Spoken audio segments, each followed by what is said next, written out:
pro gamer Tom Tsquared Taylor is a virtual murder machine. As the leader of MLG's reigning Halo 3 champs, Straight Rippin', he's dominated the toughest competition and become a household name amongst gamers. Today, the man with the magic trigger finger is here to tell us what it takes to be the best in one of the world's most competitive arenas. Joining us on our stage, multiplayer aficionado and MLG champion Tom Taylor, but most of you probably know him as Tsquared. Thank you so much for dropping by our studios. No problem. Okay, we're going to get to your championship in just a second, but how did you get into professional gaming? I know a lot of people out there are like, I play games. It's just like everybody else, you know. I was a casual gamer. I played all the video games up until I was like 14. Then I finally picked up Halo, and Halo was such a popular game at the time, and it was so competitive that we got really good at it. Heard about a tournament in Nashville. Drove up from Florida to Nashville.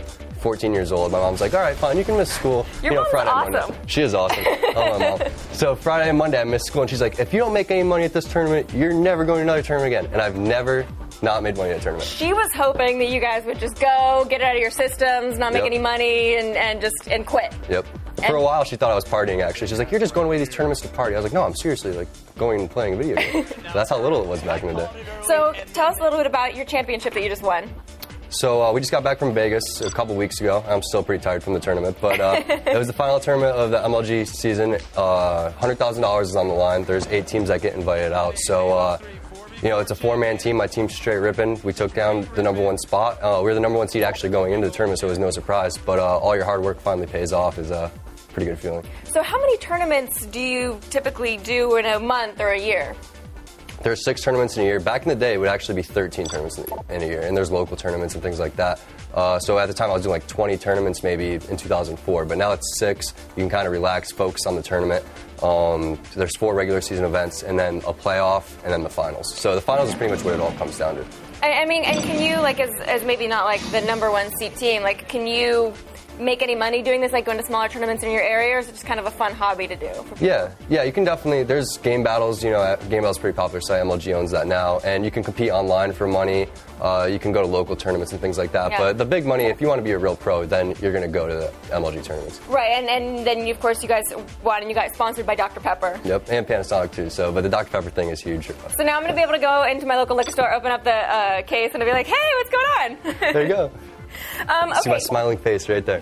So you obviously practice Halo a lot. Does that mean that you have no particular interest in playing other games, or no?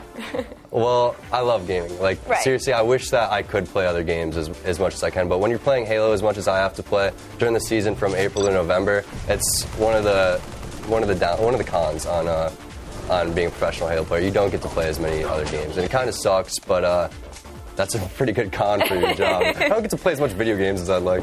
Yeah, no, I mean, I have a very similar con. I'm just like, oh, I have to finish this game by tomorrow. It's really a bummer. I need a new job. I totally feel your pain. Why did you guys pick Halo 3 as the game that you sort of excel at? The best way to describe it is it's the Texas Hold'em of video games. That's where the most online players are. That's where the most money is, and that's what I'm gonna compete in because I'm all about the money and all about the games. But I loved Halo, so I just kind of lucked out. Halo 1 being a really popular game, Halo 2. So it's just the Texas Hold'em of video games. It's the best way to describe it. And you guys made $100,000 at this recent tournament. 100 grand. 100 grand. What are you gonna spend all the money on? I already spent a lot of it. What did you spend it on? I mean, I got a pretty nice watch. I'm saving a lot of it though. I'm gonna be smart with it because you can only make so much money at a time. Yeah. And you gotta be smart and invest it. So you of course do all these Halo tips for us on our show as well as some other games. Do you find people using your tips against you when you go online? That's the worst. when I plan a fake name or something like that, and someone uses the tip on me, and then they pump my body, give me a couple smacks. I'm like, you're like, that was my idea. That's my tip, man. No, and there's been a little bit of turmoil on your team as well.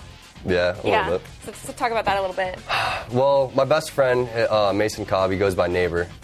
We started teaming about 2 years ago, and he's like family to me. And what happened was he left my team in the middle of the season to join our rival's final boss. And it kind of sucks. Like, your best friend that you've been teaming with for a while goes against the other guy's little backstabbing move. It sucked. So, but you guys came out on top. Yeah, it's a heartwarming story for me. It's a heartwarming story for you. He's probably not feeling really good about himself right now. Yeah. Okay, Tom is the undisputed master of Halo 3, so we wanted to know what are his favorite maps. specifically so, we could avoid him at all costs. Here are his top 5 in today's X list.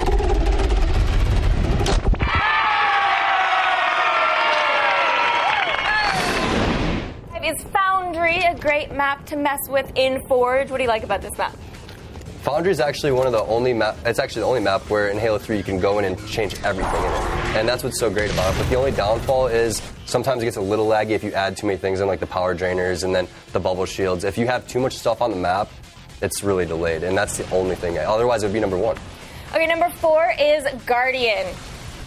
Guardian. All right, this map has tons of hiding spots. You'll see in the tips, there's a bottom yellow to top yellow jump. There's jumps in blue. There's a lot of crevices you can get in. It's awesome for competitive play, but the only thing is the spawns are a little messed up. You'll notice people spawning behind you all the time, and if you can fix that and learn how to get around that, then you can be the best Guardian player, and that's why I make it my number 4 map. It's so competitive, and there's so many sneaky spots.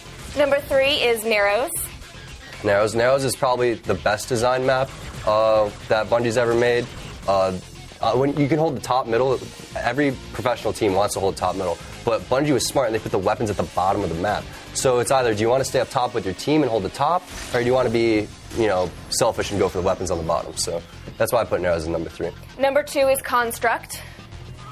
Construct is personally my best map. I do really well at this at the tournaments. It's my team's best map at the tournaments also.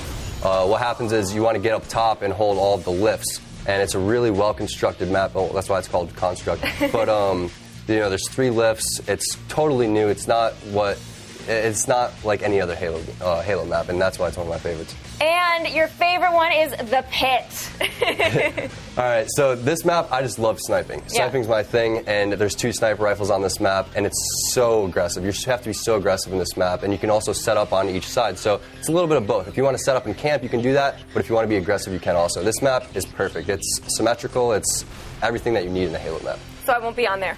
Don't go on Pit. All right, thank you so much for stopping by. We really appreciate having you. Let's send it back over to Blair.